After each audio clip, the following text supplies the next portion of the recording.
Je vous salue dans le merveilleux nom de notre Seigneur et Sauveur Jésus-Christ. Aujourd'hui, nous sommes arrivés à la fin de notre premier cycle d'échange, donc qui consistait en des salutations hebdomadaires et dont le but, en réalité, c'était juste de créer une petite réaction, au moins peut-être un intérêt de votre part. Ça s'adressait à toute catégorie de personnes, depuis l'incroyant, l'athée, celui qui n'a pas l'habitude de lire la parole de Dieu, jusqu'à peut-être l'homme le plus ancré, versé dans les Écritures et la parole, et qui s'intéresse juste pour qu'on puisse avoir vraiment un certain intérêt pour la chose de Dieu. Et donc, arrivé, comme je le disais, à la fin de ce premier cycle, nous avons jugé important de faire une sorte de petit bilan, et nous nous sommes rendus compte que, par la grâce de Dieu, nous avons eu la manifestation d'un certain intérêt pour ces petites salutations hebdomadaires que nous faisons, donc des réactions de part et d'autre, et nous avons pensé que pour améliorer un peu nos interactions, pour vous donner la possibilité d'interagir avec nous, même au-delà de ces petites vidéos que vous recevez de temps en temps, que nous puissions avoir une page qui est dédiée à cela, où vous pourrez réagir, faire des commentaires et nous appeler, même sur les contacts que vous avez. Le but étant ici que c'est notre plaisir et notre plus grand honneur véritablement de vous servir pour la cause du royaume. Et donc, vous verrez donc dorénavant, nous enverrons le lien sur YouTube et nous apprécierons vraiment si vous pourrez regarder, cliquer dessus, donner vos impressions, envoyer vos commentaires et surtout, je crois qu'il y a un petit endroit où vous pourrez vous abonner afin qu'à chaque nouvelle publication, nous puissions vous l'envoyer, que vous puissiez le recevoir directement. Donc, entre-temps, j'espère vous avoir beaucoup, qu'on pourra vraiment échanger là-dedans et que Dieu vous bénisse. Donc, pour ce nouveau cycle donc, dans lequel nous allons nous engager, j'ai voulu, la pensée que j'ai sur mon cœur aujourd'hui, c'est une petite question que je voudrais vous poser, parce que nous voulons nous engager un peu, travailler ensemble, individuellement, quel que soit ce que vous êtes, si seulement vous avez le moindre petit intérêt pour la chose de Dieu ou la parole de Dieu, que nous puissions travailler ensemble de manière à ce que la foi véritablement soit bâtie dans votre cœur. Et si nous pouvons apporter une petite brique à cela, véritablement ce serait notre plus grand plaisir. Alors permettez-moi de vous poser cette question, mon frère ou ma soeur qui m'écoute en cet endroit, à ce moment si précis. Jusqu'où est-ce que tu es capable d'aller avec Dieu? Parce que c'est cela la question que je veux poser ce soir. Jusqu'où es-tu prêt à aller avec Dieu? Parce que vous savez, quand vous vous engagez dans une certaine marche, le fait de savoir jusqu'où vous pourrez aller vous permet de vous préparer en conséquence et de vous munir des efforts et des énergies nécessaires pour aborder ce voyage. Et comme je vous le dis, c'est comme cela que c'est aussi que la foi marche. La foi n'est pas qu'un point, la foi est un processus. Et tout dépendra de votre volonté. Dieu est prêt à vous amener où vous voulez, jusqu'à la perfection.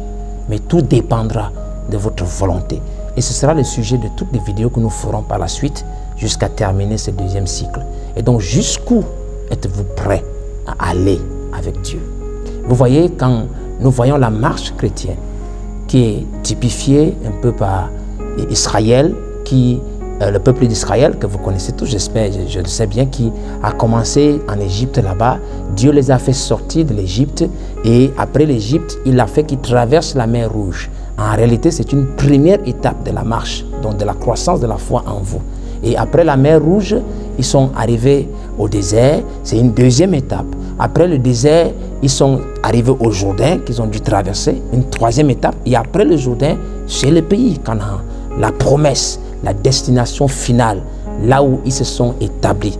Et la condition spirituelle de chacun, c'est cela qui déterminait jusqu'où ils seraient capables d'aller. Et c'est la raison pour laquelle je vous pose cette question.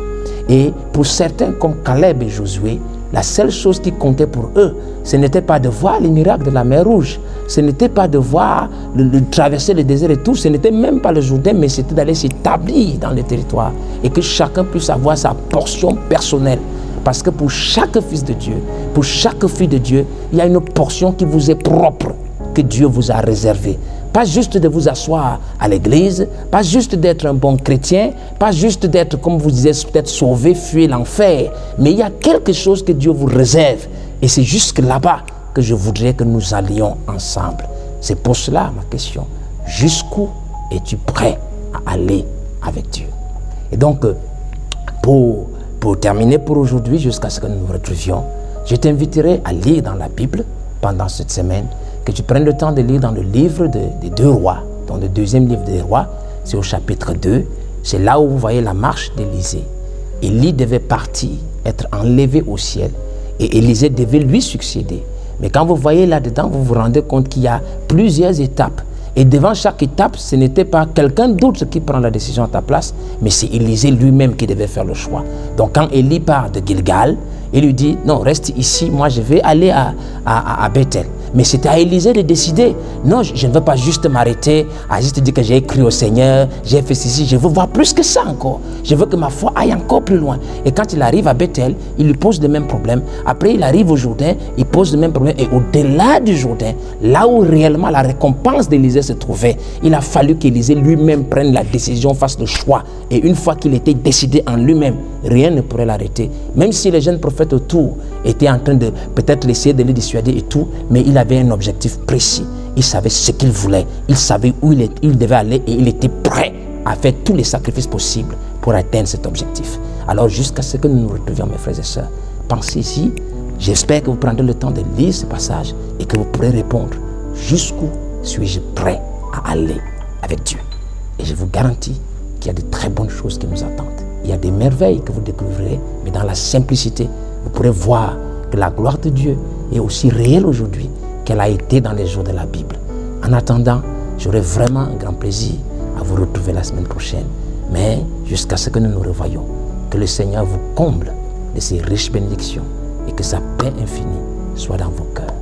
Dieu vous bénisse.